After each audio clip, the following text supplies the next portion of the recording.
Elle appelait sa belle-mère maman, jusqu'au jour où tout a changé. Partie 1.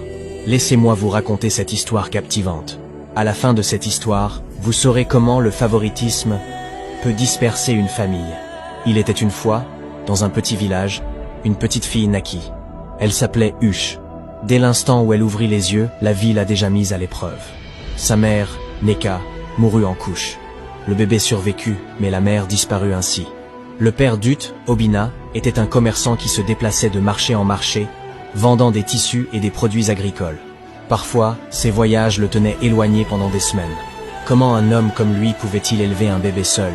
Il appela sa jeune sœur, Oma, pour l'aider. Oma emménagea dans la maison et devint comme une seconde mère pour Huche. Elle la portait sur son dos, la baignait, chantait pour elle, et même lui essuyait le nez quand elle avait un rhume. Uja aimait tant Oma qu'elle l'appelait maman. Chaque fois qu'Obina revenait de ses voyages, il apportait des cadeaux. Un collier de perles, des arachides grillés, ou un petit pneu. La nuit, il racontait à Huche des histoires des villages qu'il visitait. La petite fille restait assise, les yeux grands ouverts, applaudissant quand il imitait les voix des marchandes criant les prix. Mais quand Huche eut 6 ans, tout changea. Oma se maria avec un homme du village voisin et partit. Huche pleura pendant des jours. Elle ne pouvait imaginer la vie sans la seule mère qu'elle connaissait. Obina, voyant la tristesse de sa fille, décida de se remarier. C'est ainsi qu'Ada entra en scène. Au début, Ada était l'épouse et la belle-mère parfaite. Elle traitait Huche avec tant de soin, lui achetait de petits cadeaux, lui tressait les cheveux, et même l'emmenait au marché. Obina était heureux que sa petite fille ait enfin une mère à nouveau. Mais tout changea 9 mois plus tard, quand Ada donna naissance à sa propre fille, Olga. Soudain, l'amour d'Ada se transforma en froideur.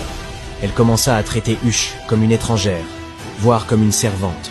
Quand Obina était à la maison, elle portait un masque de gentillesse, souriant doucement et appelant Huche ma fille. Mais dès qu'il partait en voyage pour le commerce, Ada montrait son vrai visage. Elle criait après Huche pour de petites erreurs, lui faisait faire tout le ménage, et parfois même lui refusait de la nourriture. Huche n'avait que 7 ans. Elle ne comprenait pas pourquoi sa belle-mère la détestait soudain, mais elle avait trop peur de le dire à son père. Et si Ada la punissait encore plus quand il partait, alors elle se tut et porta seule sa douleur. Au fil des ans, la situation ne fit qu'empirer. Og, la fille d'Ada, imitait sa mère.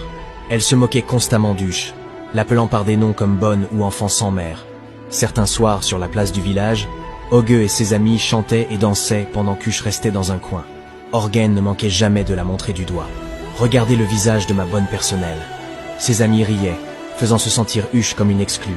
Avec le temps, Olga devint si paresseuse qu'elle ne pouvait rien faire elle-même. Elle comptait sur Huche pour tout faire à sa place, de la cuisine et du ménage au lavage de ses vêtements, et même de ses mains. Uja devait souvent laver les mains d'Olga après qu'elle eût mangé un bol de nourriture, car Olga ne se donnait même pas la peine de le faire elle-même. Uja n'osait pas refuser. Chaque matin, Huche se levait très tôt pour aller chercher de l'eau au ruisseau,